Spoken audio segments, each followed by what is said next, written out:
हर हर महादेव। स्वागत है आपका हमारे आध्यात्मिक चैनल पर।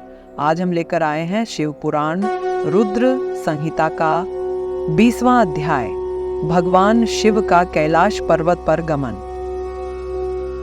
तो जुड़े रहिए, क्योंकि आगे हम सुनाने जा रहे हैं शिव महिमा का दिव्य ज्ञान। वीडियो को लाइक करें, चैनल को सब्सक्राइब करें और भोलेनाथ की महिमा को जन जन तक पहुंचाएं। हर हर महादेव।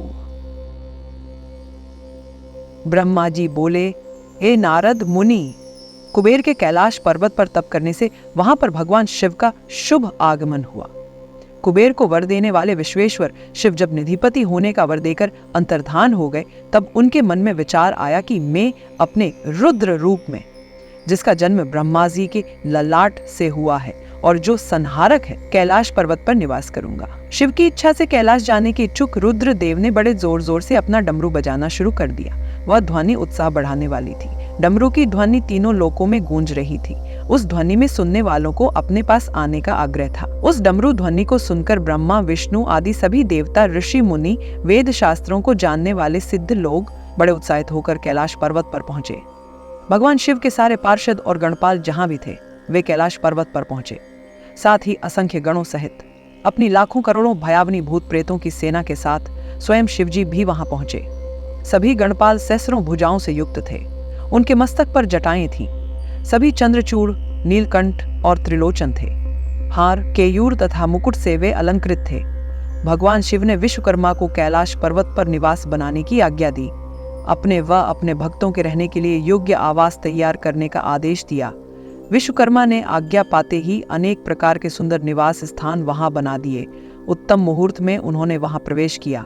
इस मधुर बेला पर सभी देवताओं, ऋषि मुनि और सिद्धों सहित ब्रह्मा और विष्णु जी ने शिवजी व उमा का अभिषेक किया। विभिन्न प्रकार से उनकी पूजा अर्चना और स्तुति की। प्रभु की आरती उतारी। उस समय आकाश में फूलों की वर्षा हुई। इस समय चारों ओर भगवान शिव तथा देवी उमा की जय जयकार हो रही थी। सभी की स्तुति से प्रसन्न होकर भगवान शिव ने उन्हें उनकी इच्छा के अनुसार वरदान दिया तथा उन्हें अभीष्ट और मनोवांछित वस्तुएं भेंट की। तत्पश्चात भगवान शंकर की आज्ञा लेकर सभी देवता अपने अपने निवास को चले गए। कुबेर भी भगवान शिव की आज्ञा पाकर अपने स्थान अलकापुरी को चले गए। तत्पश्चात भगवान शंभु वहां निवास करने लगे।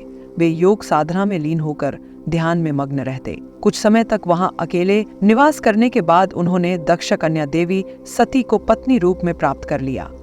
देवर्षे, अब रुद्र भगवान देवी सती के साथ वहां सुखपूर्वक विहार करने लगे। हे नारद, इस प्रकार मैंने तुम्हें भगवान शिव के रुद्र अवतार का वर्णन और उनके कैलाश पर आगमन की उत्तम कथा सुनाई है। तुम्हें शिवजी व कुबेर की मित्रता और भगवान शिव की विभिन्न लीलाओं के विषय में बताया है। उनकी भक्ति तीनों लोकों का सुख प्रदान करने वाली तथा मनोवांछित फलों को देने वाली है। इस लोक में ही नहीं, परलोक में भी सद्गति प्राप्त होती है। इस कथा को जो भी मनुष्य एकाग्र होकर सुनता या पढ़ता है, वह इस लोक में सुख और भोगों को पाकर मोक्ष को प्राप्त होता है। नारद जी ने ब्रह्मा जी का धन्यवाद किया और उनकी स्तुति की। वे बोले कि प्रभु, आपने मुझे इस अमृत कथा को सुनाया है। आप महाज्ञानी हैं, आप सभी की इच्छाओं को पूर्ण करते हैं। मैं आपका आभारी हूँ। शिव चरित्र जैसा श्रेष्ठ ज्ञान आपने मुझे दिया है। हे प्रभु, मैं आपको बारंबार नमन करता हूँ।